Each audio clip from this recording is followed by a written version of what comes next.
Nandito tayo ngayon guys sa John Car Accessories at magpapalagay tayo ng tint sa sasakyan natin na si Jimbo. At yan nga pala guys, si Boss Joby, siya yung owner nung shop. Nirecommend ito guys nung kaibigan natin na si Boss Ryle dahil dito siya nagpapatint ng mga sasakyan niya. At nung naipasok na nga natin guys yung sasakyan natin ay nakapili na rin tayo ng tint na ilalagay natin. Solax brand yung napili natin guys na cool blue yung shade. Nano ceramic tint siya guys na 97% yung heat rejection at 99% naman yung UV rays rejection niya. Mas prepare kasi natin guys yung halos clear tint lang din yung ilalagay sa atin pero mataas yung heat at UV rays rejection kaya ito ang napili natin guys. At pagkatapos nga nilang ma-prepare yung loob ng sasakyan natin, inumpisahan na nila guys yung pag-i-install.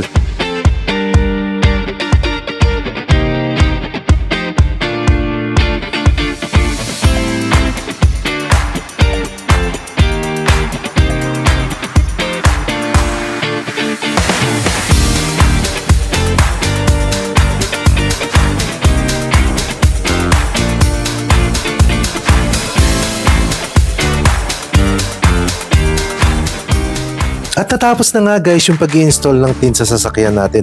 At nagulat pa nga tayo guys dahil mismo si Boss Joby pa yung magpi-finishing touches doon sa sasakyan natin. Napansin lang natin dito guys, talagang naka-hands-on yung owner doon sa mga nagpapagawa sa kanya.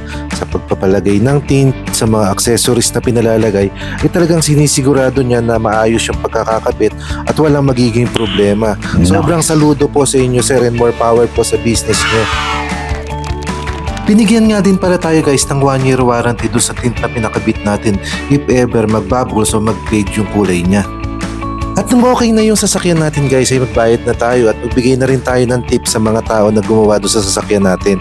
Big shoutout po sa John Car Accessories dahil sobrang satisfied tayo doon sa pinagawa natin at talaga namang yung customer service nila ay talagang 2 thumbs up. Kung sakali pong may mga kailangan kayo accessories ng inyong sasakyan o malapit kayo dito sa Pampanga, mag-inquire lang po kayo sa FB page ng John Car Accessories. And that's all for today's video guys. Thank you for watching. Stay safe and God bless. Bye!